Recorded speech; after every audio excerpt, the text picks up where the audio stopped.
पाकिस्तान तहरीक इंसाफ से बल्ले का निशान वापस ले लिया गया है। लेवल प्लेइंग फील्ड का जिक्र आप सुन रहे होंगे, गुज़िश्ता तकरीबन 1.5-2 साल से बार बार इसका जिक्र किया जाता था। मरियम बीबी भी कहती थी, नून लीग भी मुतालबा करती थी कि इंसाफ का तराजू बराबर करें।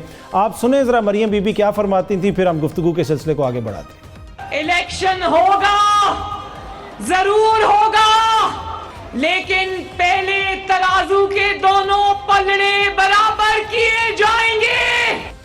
अब ये तराजू कैसे बराबर होगा? गुज़िश्ता बरस ही मरियम बीबी ने अपने खिताब में फरमाया कि अगले बरस जब इलेक्शन होगा तो उसमें एक बड़ा खिलाड़ी नहीं होगा। वो क्या फरमा रही थी, ज़रा ये भी सुनिए। गद्दारी की सजा आर्टिकल 6 है। बकरे की माँ कब तक खैर मनाएगी? अगले इलेक्शन में आप बतौर गद्दार आइन तोड़ने वाले की का चेहरा लेकर जाएंगे। आपने सुना, वो कह रही हैं कि अगले इलेक्शन में आप बतौर गद्दार जाएंगे और आपके ऊपर इस किस्म के मुकदमात होंगे। और ये गुज़िश्ता बरस वो ये फरमा रही थी। अब इस वक्त जो सिचुएशन है वो आपके भी सामने, और मरियम बीबी को सिर्फ किसी एक शख्सियत से मसला नहीं था। इंसाफ का जो तराजू था उसमें सियासी शख्सियात भी थी और उसके साथ साथ अदालत में जो बैठी हुई शख्सियात थीं उनको भी वो मसलसल टारगेट करती रहीं। और हाल ही में इस्तीफ़ा देने वाले मुज़ाहिर नकवी साहब हो जाएं या एजाजुल एहसन साहब हो जाएं, उनके हवाले से भी मरियम बीबी एक ख़ास पॉइंट ऑफ व्यू रखती थी। एजाजुल एहसन साहब के हवाले से उन्होंने क्या फरमाया था, ज़रा ये सुन लें। वो एजाजुल एहसन याद है ना, चीफ जस्टिस बनने के ख्वाब देख रहा है, वो पैनामा बेंच में बैठा था। जी, आपने सुना कि मरियम बीबी कह रही थी कि एजाजुल एहसन साहब चीफ जस्टिस बनने का ख्वाब देख रहे हैं, और वो ख्वाब उनका पूरा हुआ या नहीं हुआ वो अब पूरी कौम को पता है। और इसके साथ साथ अताब बंदयाल साहब के हवाले से भी वो बड़ा सख्त मौक़िफ़ रखती हैं। उस ज़माने में जिस वक्त वो चीफ जस्टिस थे और एक फ़ैसला आया कि 14 मई को पंजाब में इलेक्शंस होंगे, इलेक्शंस नहीं हुए, लेकिन 15 मई को सुप्रीम कोर्ट के सामने मरियम बीबी ने क्या फरमाया, ज़रा ये भी सुन लें। इसके होते हुए पाकिस्तान के अंदर फ्री एंड फेयर इलेक्शन नहीं हो सकते। इलेक्शन होगा, अपने टाइम पे होगा, इंशाल्लाह तुम्हारे जाने के बाद होगा। जी, सुप्रीम कोर्ट से फैसला आ चुका था, लेकिन मरियम बीबी कह रही थी कि इलेक्शन होगा, अपने टाइम पे होगा, लेकिन आपके जाने के बाद होगा। और फिर हुआ भी ऐसे ही। गुज़िश्ता रोज़ आपने देखा कि इसके ऊपर बहुत सारी बहस होती रही कि वो फ़ैसला किस तरह आया। उससे पहले अदालत के अंदर जो हेयरिंग हुई वो भी हमने सुनी। हेयरिंग के दौरान एक और बड़ा अनोखा वाक़या पेश आया। चेयरमैन जो तहरीक इंसाफ हैं उनके घर पे क्या हुआ, ज़रा आप सुने कि चेयरमैन तहरीक इंसाफ ने क्या बताया अदालत को। Your honour, there were yes no 4 डालों में लोग आए, निकाह पोछते। अभी मेरे घर सिचुएशन क्या है? It's a very serious. जी, आपने सुना बैरिस्टर गौर साहब ने बताया कि उनके घर पे कोई छापा वगैरह मारा गया। फिर मोअज़्ज़िज़ चीफ जस्टिस ने आईजी इस्लामाबाद को भी बुलाया। आईजी इस्लामाबाद भी अदालत में आए। आप क्यों गए थे उनके घर पे, ये बताइए। पुलिस की एक पार्टी ने वहां पे रेड किया है। They had the information of the claimed offenders. जी, आपने सुना कि आईजी साहब ने बताया कि पुलिस की किसी पार्टी ने वहाँ पे रेड किया और बाद में पुलिस ने अपने ऑफिशियल ट्विटर हैंडल से भी इस चीज़ को शेयर किया कि किसी मुखबर की मुखबरी के ऊपर वहाँ पे छापा मारा गया और बाद में कुछ अफसरान के ख़िलाफ़ कोई कार्रवाई वगैरह भी हुई, कुछ लोगों को मुअत्तल भी किया गया है। अभी तक ये क्लियर नहीं है कि उस मुखबर के साथ क्या किया गया है या फिर वो मुखबर कौन था, पर एनीवे उसकी मुखबरी गलत साबित हुई और उसके नतीजे में चेयरमैन तहरीक इंसाफ के घर पुलिस ने गलती से छापा मार दिया। उनको नहीं पता था कि ये चेयरमैन तहरीक इंसाफ का घर है और इस वजह से वहाँ पे ये छापा पड़ा।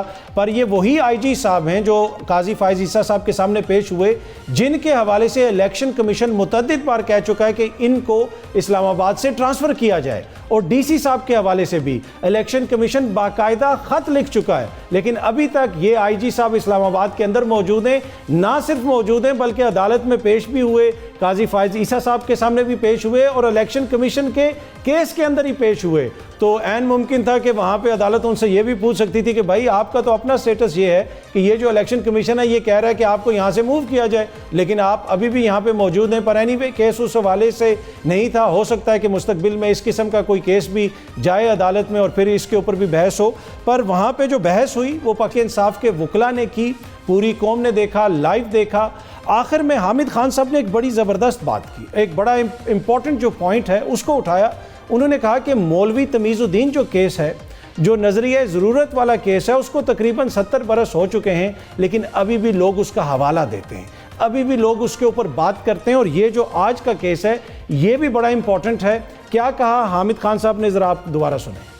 Even 70 years have passed since Mauritius business case. We keep talking about it. So therefore, every decision being made by the apex court has to see what will be its consequences.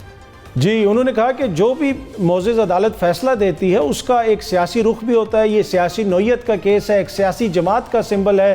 करोड़ों लोगों के साथ आप कैसे ऐसे कर सकते हैं कि उनसे आप एक सिंबल ले लें, लोगों को पता नहीं होगा कि उन्होंने किसको वोट देने हैं। ये तमाम बहस जो है अदालत के अंदर हुई।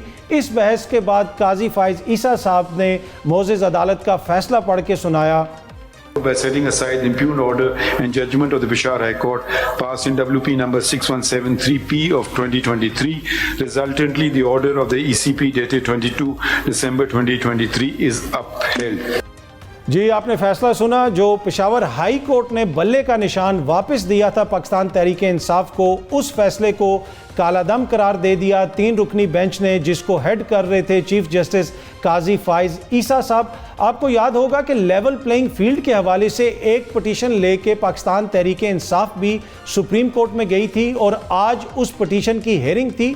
ऑल्दो के बहुत सारे लोग एक्सपेक्ट कर रहे थे कि उसको भी लाइव दिखाया जाएगा, लेकिन फॉर सम रीज़न वो लाइव नहीं दिखाई गई। लेकिन पाकिस्तान तहरीक इंसाफ ने वो पटिशन वापस ले ली, वो दरख्वास्त वापस ले ली। इस हवाले से लतीफ़ खोसा साहब ने क्या कहा, ज़रा ये सुनिए। ये लेवल प्लेइंग फील्ड की बात की थी आपने, तो फील्ड ही हमसे छीन ली है, तो हमें कोई एतमाद नहीं है, इसलिए हम अपनी ये पिटीशन वापस लेते हैं। ये स्याह दिन है पाकिस्तान की सियासी और जमहूरियत के लिए। जी, आपने सुना लतीफ़ खोसा साहब कह रहे हैं हम तो लेवल प्लेइंग फील्ड लेने गए थे पर हमसे तो फील्ड ही छीन ली गई। अब ये बहुत सारे इसमें कानूनी नुकात हैं, उनके ऊपर भी तनकीद होती है कि आप लोग अपना मुकदमा सही तरीके से पेश नहीं कर सके। कुछ लोग ये कहते हैं कि यहाँ पे जो फ़ैसला आया है वो थोड़ा सा सख्त है, कोई जुर्माना वगैरह हो सकता था और मुस्तकबिल के लिए इसको छोड़ा जा सकता था। पर एनीवे, अब ये वो सारी चीज़ें हैं जिनके ऊपर बहस होती रहेगी। पाकिस्तान तहरीक इंसाफ ने बड़े अरसे से ये मौक़िफ़ अपनाया हुआ है कि हमारे पास बहुत सारे प्लान्स हैं। प्लान ए है, प्लान बी है, प्लान सी है। वो प्लान क्या हैं